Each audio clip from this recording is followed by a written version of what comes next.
Hello explorers, Kid Explorer here, and today I am here to talk about my experience of hiring a house sitter for when I traveled away from home for a month over the summer. So if you want to learn more about what I did to prepare my home for the house sitter, what I did during the time the house sitter was here, and what I did when I returned from having a house sitter, make sure you stay tuned because I will talk about all the things from when I decided to hire a house sitter to the time I come back from my trip. So let's get into today's video. Oh, wait. Before I forget, of course, like I said, I'm Kid Explorer, and here on my channel, I'll talk about all things travel, photography, and sustainability. So if you're interested in learning more about those topics, make sure you hit the subscribe button and stay tuned. And if you're already subscribed, thank you so much. I truly appreciate it. Now let's get into today's video. So first of all, how did I find out about house sitting?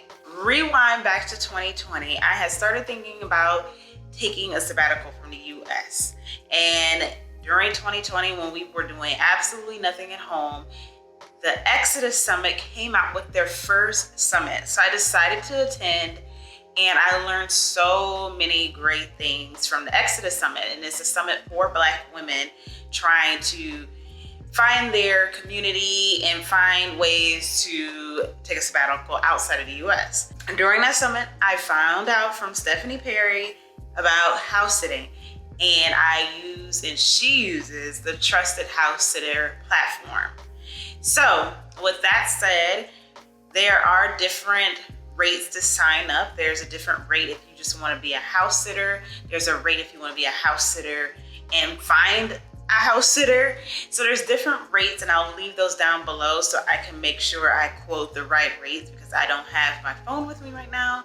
And I'll also leave a referral code down below in the description box. So if you want to sign up, it's not an affiliate link or anything, so I won't get commission for it, but I may get a discount on a future purchase or a future renewal of my membership.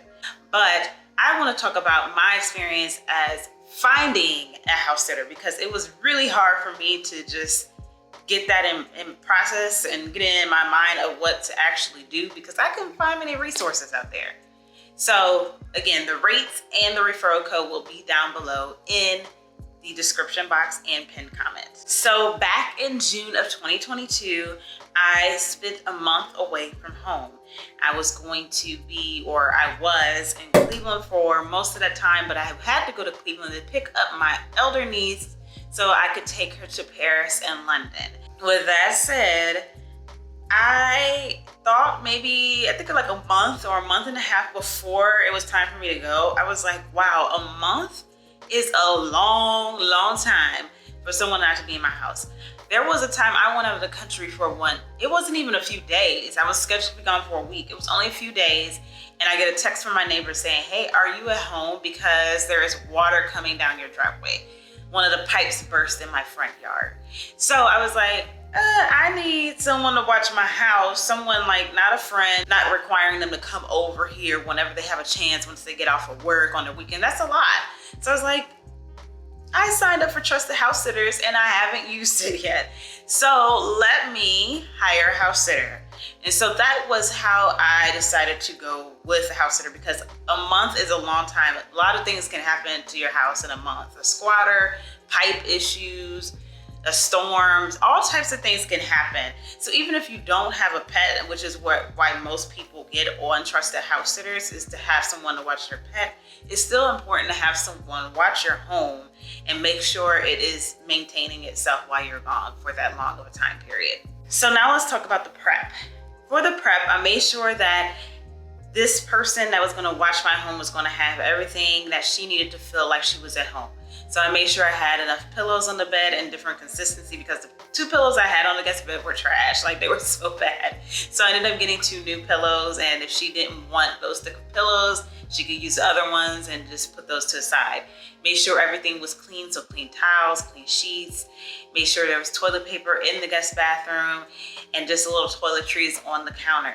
Making sure my house was clean. And I'm a very clean person, but I wanted everything organized. I even put a cover on the couch because I like my couch to be my couch because I will take naps on it at various times during the week. So I didn't want that to be tainted. Just cleaning a lot of clutter. So I have a lot of clutter on my dining room table back there because I work a lot at the dining room table for my business. So cleaning that up, locking up valuables. So I had a trunk and I also had a lock on my closet door in my master bedroom. So locking up valuables, like a wine I got in South Africa that I can't get shipped and I don't want someone else drinking it. So I locked up that, locking up a camera that I didn't take, locking up computers I didn't take, locking up important documentation and stuff like that.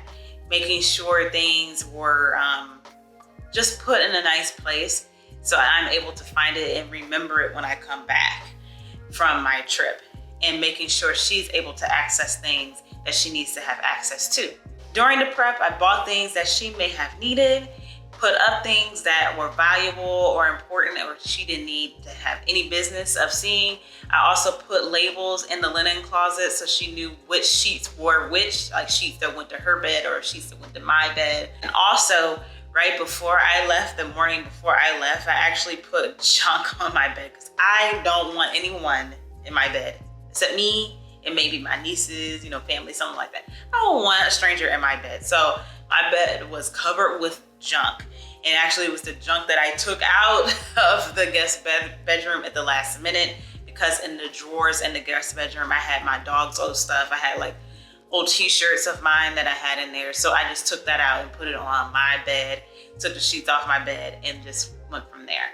So it's really important to get things organized, clean, and making sure they have what they need when they come and house sit for you. As I was prepping my home, I also had to interview people. Once you list your house on Trusted House Sitters, it'll come up as a new listing, and so many people are going to see it because it's going to be at the top of the listing, and therefore more people are going to apply. I had a variety of people apply for an opportunity to sit at my house because I live in the Atlanta area and people want to come here for various reasons, visit friends, study, whatever. So I actually ended up having to do it twice. So the first time I interviewed people, I had set a lot of questions, not a lot, maybe 5 or 6 questions of things that are important to me. And I'll list all the questions in a document that I'll attach down below, along with a checklist of things to help you prep your home. I ended up putting everything that I did to prep my home in a spreadsheet. So when I do this again and hire a house sitter, I'll have that list of things I need to do before I even think about house sitting, and it won't take me time to think about it. And I also have the interview questions in there. And so those questions were like, do you smoke? Because you can't smoke in my house. I have to resell it at some point, and cigarette smoke gets in the walls and paint and it can't come out, regardless of what you do. And then things like, are you gonna have guests over? Because I'm very particular about people who are coming in my house. It was really hard for me to hire a house sitter because I'm like, someone's gonna be here that I don't know in my house. And that's how I feel about people coming in my space. I have to really know them, or they're a credible worker that I hire to come into my home. So I'm like, you can't have parties up in here, and I don't want you to have guests. This is your job, is to be a house sitter. You may go into the city or whatever. Maybe checking to see if they have transportation, because Atlanta, you need transportation. You need to have a car.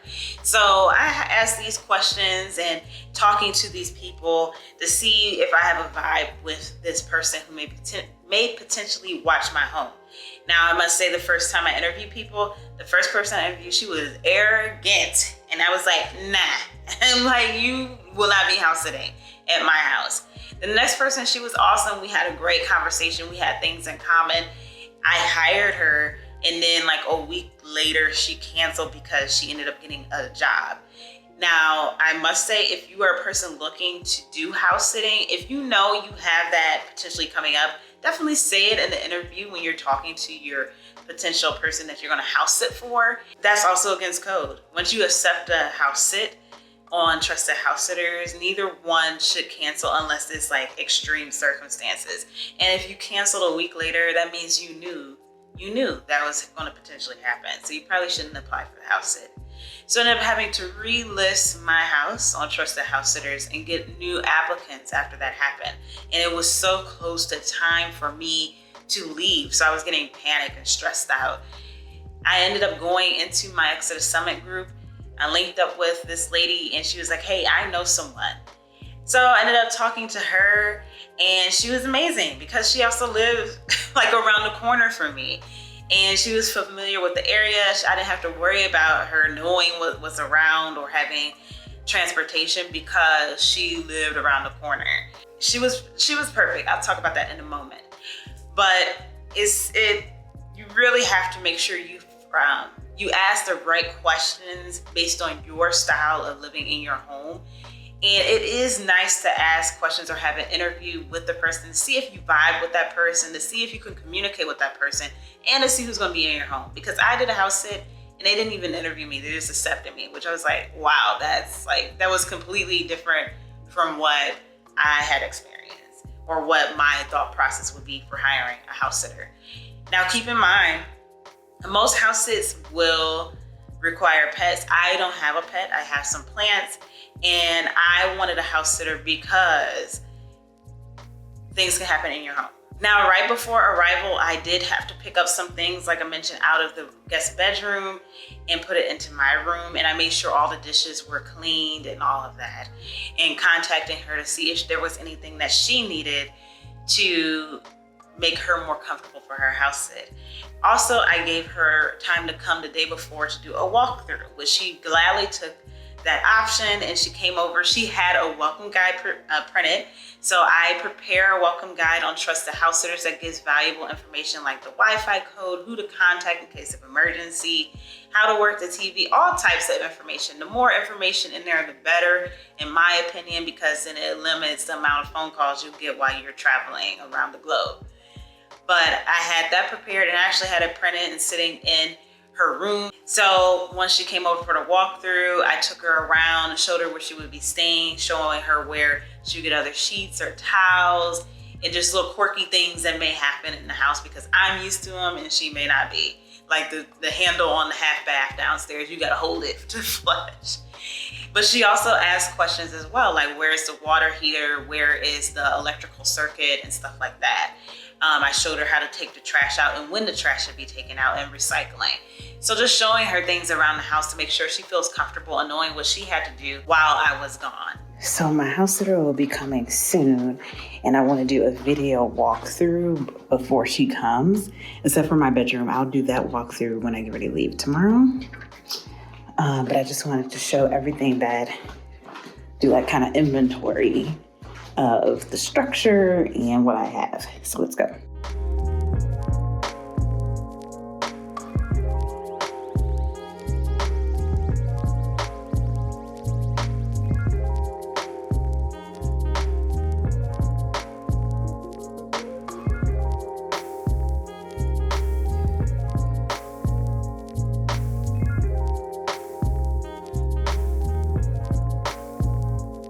Now during the house sit, now since I don't have pets, I didn't really require much communication, but she contacted me once a week just to give me an update on the house.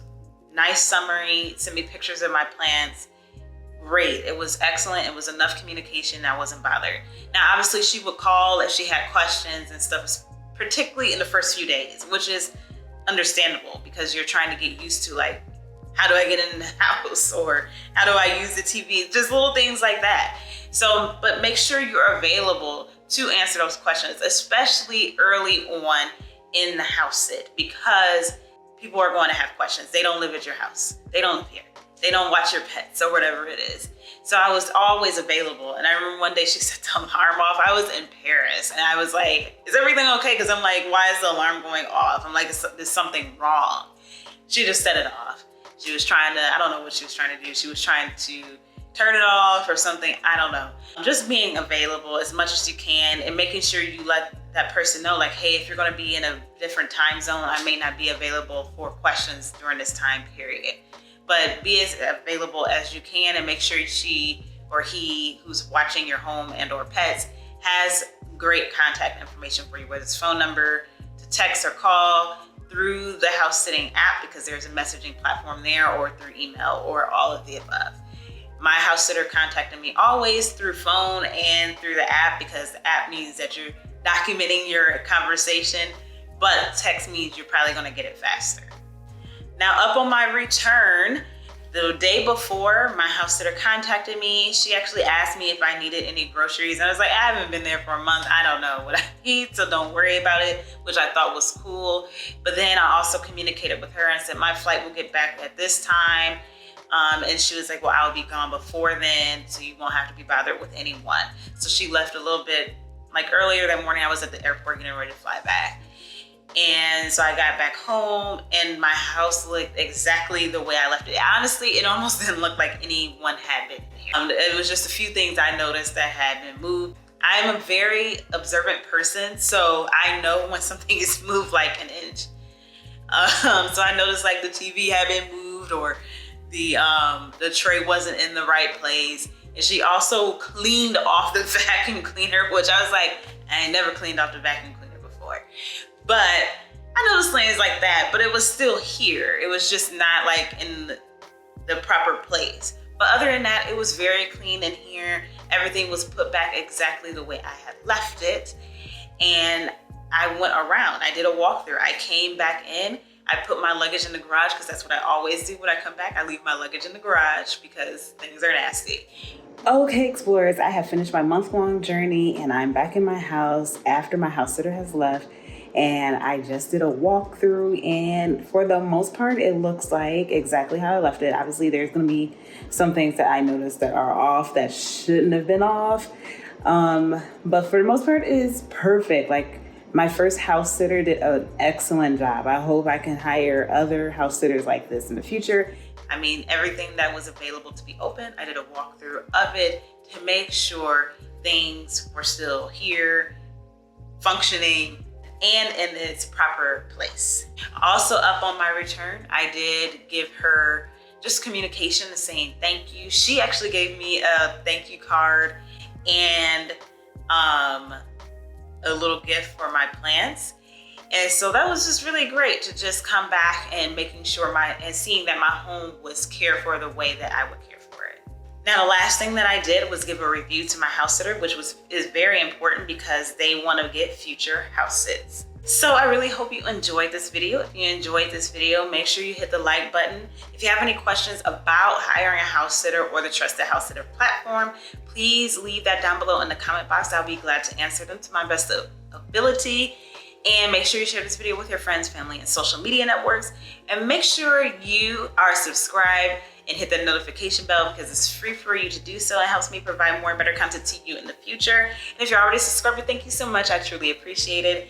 And make sure you head on over to keytoexplore.darkroom.tech to purchase a print to help decorate your home to help prepare for your house sitter in the future.